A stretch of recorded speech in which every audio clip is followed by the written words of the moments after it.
we've learned quite a bit about the services that the U.S. Commercial Service offers here at the fair, both before, during, and after the show. And now we're going to spend the next few minutes talking about some best practices that have been communicated to us by the successful U.S. companies that have been here at the show for many years. You won't want to miss this segment. Sales success strategy number 1 takes place before you even get here. It's called preparation. You should make a decision probably 6 months ahead of time that you want to participate. And you should do some market research to understand what your potential target market would be, develop a mailing list, develop a contact list. George Ruffner of the U.S. Commercial Service. You just don't want to be standing there and have people walking by. You want to have done that work in advance. You want to have people sort of pre-sorted, if you will, from around the world, using our resources and knowing who's going to be coming to your booth from certain countries so that you're prepared to talk business with them. In an earlier segment, we met commercial service staff from all over the world who come to big German shows like CeBIT, bringing buyer delegations from their home countries. So part of your preparation is contacting your local commercial service representative and arranging to meet delegation members at the show. Additional preparation involves monitoring the show website as exhibitors register. You can pre-plan who you'll visit, even emailing them in advance that you'll be coming. Many of the big exhibitors eagerly troll the show for smaller partners. And we, IBM, we have always open ears for everybody. And if we can make business with an American company, with another company within the world, we are open-minded for all this.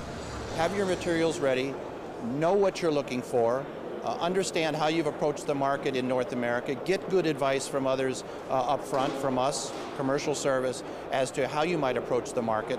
Simply be prepared. Be prepared as you would prepare for any domestic initiative. The biggest decision you'll make after the decision to go to the show is how you want to be represented here. You can come alone and walk the floor. You can rent booth space in the U.S. Pavilion. You can rent a table and chairs on the top floor of the pavilion, the CEO.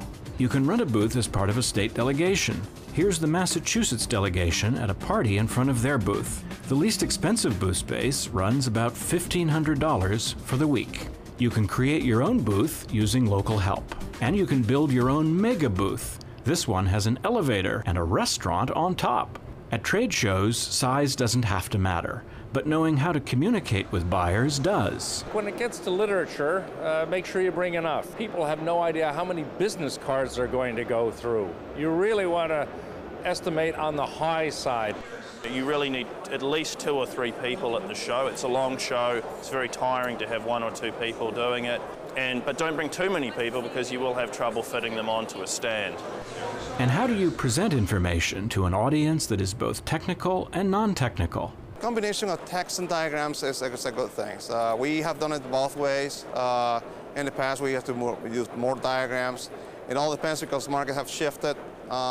If you get customers who are very technical savvy, they will prefer the diagrams. If you get customers who are very managerial, they want to see most of the application, not the techy stuff. So you got to have a balance between both ways. You have to be reflective of the audience, and in the main, that's still suit and tie or sports coat and tie. Getting the word out about your products and company is an important challenge at any trade show. CeBIT offers a number of ways, like the Show Daily, a publication read by thousands of fair goers. No guarantees, but the commercial service will help you to try to get a placement. Another way to generate buzz is to attend a reception for the trade media. There are hundreds of journalists and photographers here from all over the world. This event has a separate cost for exhibitors because the press is more likely to come and to write favorable things if they are wined and dined. One of the keys to success in these exhibitions is don't just come, go into your stand. This particular exhibition draws hundreds of thousands of people. Talk to the people. Have a smile. You can have the best presentation with diagrams, with charts. Forget it. Talk to the people. If you can't find a party, then start one. And oh, the parties you'll see.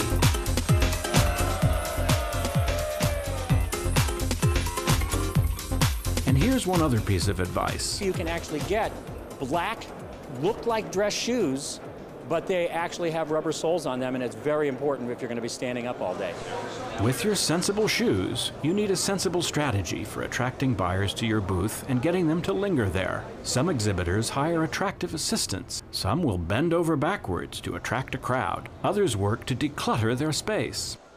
It's very important, especially when there are multiple languages involved, to make it clear what it is that you're offering. It's amazing to find how many times you can't even tell what that company sells.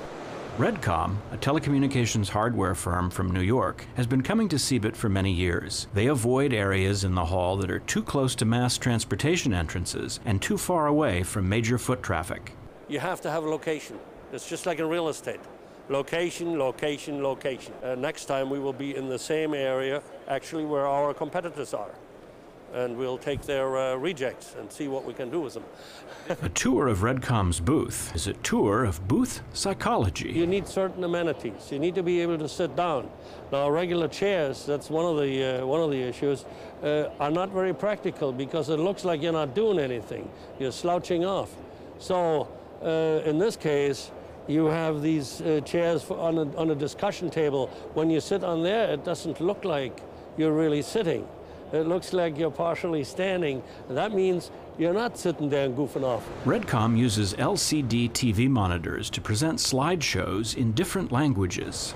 Motion always attracts people, regardless of what it is. No upper pavilion restaurant here, but there is a kitchen, also used as a staging area for the next party. One must keep the beer cool at all costs.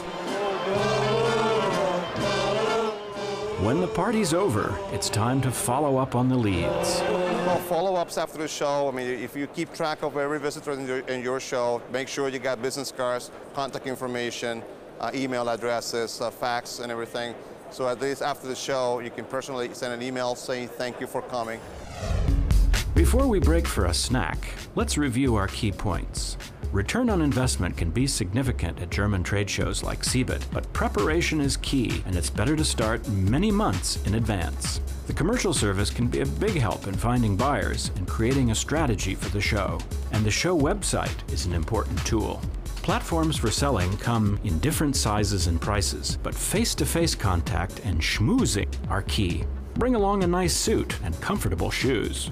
Bone up on booth psychology, whether straight-to-the-point signage or things that attract attention. And finally, be prepared to make a commitment to trade shows beyond 1 year. First thing is, don't come to any of these exhibitions if you think this is a one-shot deal, I'm going to go over there, I'm going to sell whatever it is, and I'm never going back. That really is going to be a waste of your money and your time.